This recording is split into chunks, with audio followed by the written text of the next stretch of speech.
Welcome friends. तो मैं आज आपको एक पोएम पढ़ा रहा हूँ, ठीक है। इसमें लिखा है, पोएम का नाम है द ट्रू ब्यूटी। तो ट्रू माने होता है वास्तविक और ब्यूटी माने होता है सुंदरता। तो वास्तविक सुंदरता, तो इसको लिखा है थॉमस कैरियो ने। तो थॉमस कैरियो जो हैं, इन्होंने ये पोएम लिखा है द ट्रू ब्यूटी, वास्तविक सुंदरता। इन्होंने जो सुंदरता है उसके बारे में जिक्र किया है। उन्होंने बताया है कि जो सुंदरता होती है वो दो तरह की हो सकती है। एक तो वो सुंदरता जो हम आँख से देखते हैं, और एक होती है आंतरिक सुंदरता जो हमारे मन में होती है, ठीक है। तो जो हमें एक दूसरे को बांधती है, प्यार करना सिखाती है, ठीक है। तो जो थॉमस कैरो हैं, तो इन्होंने यहाँ से शुरू किया है पोएम। तो हम पढ़ना शुरू करते हैं। ही यहाँ पे किसको बोला जा रहा है? ही यहाँ पे बोला जा रहा है जो इस पोएम में मतलब नायक है या कह लो लवर है, ठीक है, या कोई भी व्यक्ति जो जिससे प्रेम करता है। तो इसमें बताया गया है कि कोई लवर है या नायक है। ही दैट्स लव, वो नायक जो प्यार करता है। ए रोज़ी चिक, एक रोज़ी माने गुलाब जैसी, चिक माने गालों से। वो व्यक्ति या वो नायक या वो प्रेमी जो प्यार करता है गुलाबी जैसे गालों से, अपनी प्रेमिका के गुलाबी जैसे बालों को प्यार करता है, मतलब गुलाबी जैसे गालों को प्यार करता है। और कोरल लिप्स एडमायर, और या तो कोरल माने होता है मूंग के रंग जैसा, यानी लगभग संतरी कलर का। और कोरल लिप्स एडमायर, और संतरी के कलर के जो होठ हैं, या समझ लो मतलब लिप्स माने होठ हैं, एडमायर उनकी प्रशंसा करता है। तो जो नायक है वो अपनी प्रेमिका से उनके गालों को, जो गुलाबी जैसे गाल हैं, उनसे प्यार करता है। और उसके जो मूंगा के रंग जैसे होंठ हैं उनकी तारीफ करता है, प्रशंसा करता है। और फ्रॉम स्टार लाइक आइज डोथ सिक, और जो उसके तारों जैसी आँखों में, स्टार इसलिए बोला है कि उसकी आँखों में चमक है, मतलब प्रेमिका की आँखों में चमक है। कहता है कि उसकी तारों जैसी आँखों से वो प्यार करता है। और डोथ सिक, डोथ क्या होता है? ये पहले डू की थर्ड फॉर्म हुआ करता था। यहाँ पे डोथ का मतलब हम समझ सकते हैं करता है, और सिक माने तलाश करना। तो डोथ सिक माने तलाश करना। तो वो प्रेमी जो अपनी प्रेमिका के गुलाबी जैसे गालों से प्यार करता है, उसके मूंग जैसे होठों की तारीफ करता है, और जो उसकी तारों जैसी आँखों में मतलब तलाश करता है, सुख की या प्यार की तलाश करता है।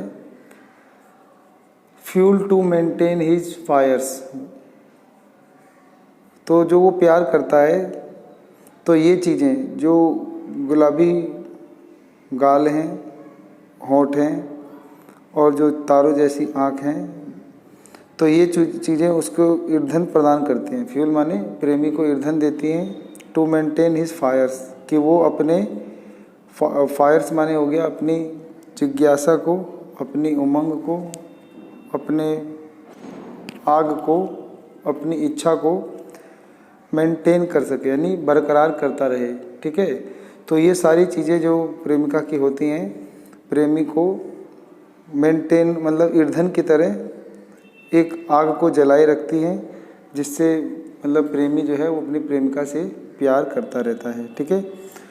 तो आगे लिखा है कि as old time makes this decay, कहता है कि जैसे old times make decays this decays, कह रहा है जब समय बीत जाएगा तो ये सब चीज़ें डिकेज हो जाएंगी। डिके मतलब छेड़ हो जाना, नष्ट हो जाना, नाश हो जाना।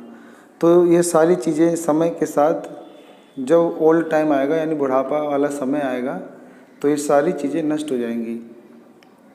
तो जो प्रेमी अपनी प्रेमिका के गालों को देख के खुश होता है, होठों को देख के प्रशंसा करता है और बालों और आँखों में तारों जैसा चमक महसूस करता है, उसकी आंखें देख के खुश होता है, तो ये जब बूढ़ा हो जाएगी प्रेमिका, जब बूढ़ा हो जाएगी तो ये सारी सुख जो हैं वो डिके यानी नष्ट हो जाएंगे, क्षीण हो जाएंगे, नाश हो जाएंगे। ठीक है। तो सो हिज फ्लेम, तो जो प्रेमी के अंदर फ्लेम माने जो ज्वाला है प्यार की, मस्ट वेस्ट अवे, तो वो अवश्य वेस्ट अवे माने होता है दूर हो जाएगा। ये जो भी प्यार की ज्वाला है वो दूर हो जाएगा, नष्ट हो जाएगा, ख़त्म हो जाएगा, यह समाप्त हो जाएगा। तो यहाँ तक तो ये बताया गया है कि जो हम मतलब जो हम बाहरी सुख देखते हैं, जैसे अपनी प्रेमिका के गाल, उसके होंठ, उसके तारों जैसे आँख, ये सब चीज़ों में हम खुशियाँ तलाशते हैं और ये सब चीज़ों की जो खुशियाँ होती हैं ये हमारे अंदर फायर भरती हैं और हमारे अंदर ईंधन जलाने का काम करती हैं। लेकिन जब समय बुढ़ापे का आएगा तो ये सारी जो सुख की बातें हैं ये नष्ट हो जाएंगी और हमारे अंदर जो प्रेमी के अंदर यानी जो ज्वाला जल रही है वो नष्ट हो जाएगी। ठीक है। तो यहाँ पर ये बताया गया है कि ये सारी चीज़ें जो थी ये बाहरी सुख थे और ये जो बाहरी सुख हैं ये नष्ट हो जाते हैं समय के साथ। ठीक है। तो यहाँ पर उन्होंने ये संदेश देना चाहते हैं कि ये जो हम बाहरी सुख में खुश रहते हैं ये नहीं करना चाहिए। ठीक है। बाहरी सुख जो है हमें ज़्यादा खुशियाँ प्रदान नहीं करते, हमें आंतरिक खुशियाँ ढूंढनी चाहिए। तो आगे लिखा है, but a smooth and steadfast mind, लेकिन जो स्मूथ माने शांत, निर्विघन या बराबर, तो but a smooth and steadfast mind, लेकिन एक शांत, और स्टीडफास्ट माने होता है स्थिर या अविचल या कट्टर, माइंड माने हो गया हमारा मस्तिष्क। तो लेकिन जो शांत और स्थिर दिमाग होता है, जेंटल थॉट, और जो नेक विचार होते हैं, एंड काल्म डिजायर, और जो हमारे शांत इच्छाएं होती हैं, यानी व्यक्ति शांत रहे, अपने स्थिर दिमाग और मस्तिष्क से सोचे, नेक विचार रखे, एंड काल्म माने शांत, डिजायर माने इच्छा, जिसकी इच्छा शांत हो, यानी ऐसा व्यक्ति जिसका दिमाग शांत हो और जो दिमाग हो स्थिर हो, वो अच्छे विचार का हो और शांत इच्छाओं वाला हो, मतलब जो अपनी इच्छाओं को लेकर ज़्यादा उथल पुथल ना मचाता हो, शांत मन का हो। तो hearts with equal love combined, तो ऐसा प्रेमी जो अपने दिमाग को शांत कर ले, स्थिर कर ले, अच्छे विचार कर ले, अपनी इच्छाएं शांत कर ले, तो heart with equal love combined, तो ऐसे प्रेमी और प्रेमिकाओं के जो हार्ट्स होंगे यानी हृदय होंगे, विद इक्वल लव, तो जिनमें बराबर एक दूसरे के लिए प्यार आएगा, एंड कंबाइन, तब वो दोनों प्रेमी और प्रेमिका कंबाइन हो जाएंगे, यानी जुड़ जाएंगे, इकट्ठे हो जाएंगे, मिल जाएंगे। ठीक है। तो सच्चा प्यार करेंगे, अपने एक दूसरे को मतलब एक दूसरे को बाहरी सुख से, बाहरी सौंदर्य से प्यार ना करके, वो जब शांत विचार से, शांत इच्छाओं से, शांत मस्तिष्क से जब वो एक दूसरे के हृदय को समझ जाएंगे, एक दूसरे से बराबर समान समतुल्य प्यार करेंगे, तो वो कंबाइन माने वो एक हो जाएंगे। तो इसमें सबसे ज़्यादा सुंदरता होगी, खुशी होगी। तो कवि ने यहाँ पे संदेश दिया है कि हमें बाहरी सुख और सौंदर्य को ही असली सुख नहीं समझना चाहिए, हमें आंतरिक सुख का भी ध्यान देना चाहिए।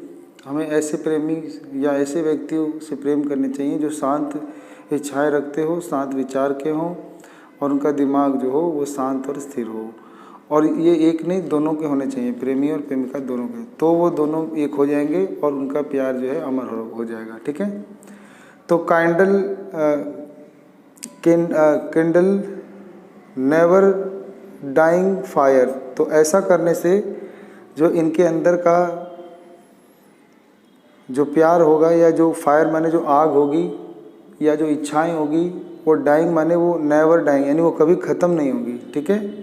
तो ऐसा करने से कोई उनके अंदर, मतलब जब वो सामान्य एक दूसरे से प्यार करेंगे तो एक हो जाएंगे, तो उनके अंदर जो फायर माने जो प्यार की ज्वाला है वो कभी डाइंग नेवर डाइंग मतलब समाप्त नहीं होगी, ख़त्म नहीं होगी, मरेगी नहीं, ठीक है।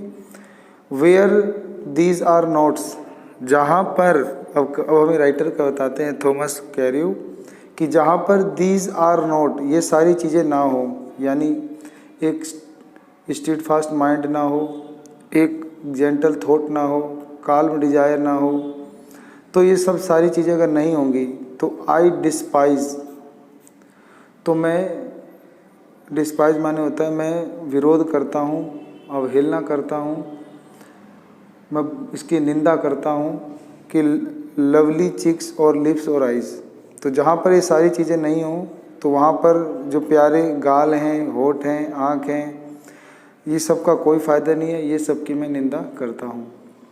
तो कवि का कहना है कि हमें गालों से, होठों से, आँखों से जो बाहरी सौंदर्य होते हैं इनसे प्रेम नहीं करना चाहिए, हमें शांत विचारों से, शांत और स्थिर मन से और अपनी शांत इच्छाएं और अनेक विचार से हमें एक दूसरों को प्यार करना चाहिए।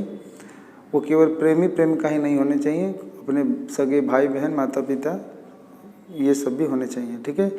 तो ये पोएम यहीं पे समाप्त होती है। उम्मीद करता हूँ कि आपको ये पोएम समझ में आ गया होगा और इस पोएम का क्या संदेश है आप समझ गए होंगे, ठीक है। आप सबका अपना कीमती समय देने के लिए धन्यवाद। मिलते हैं आपसे अगली वीडियो में। जय हिंद, जय भारत।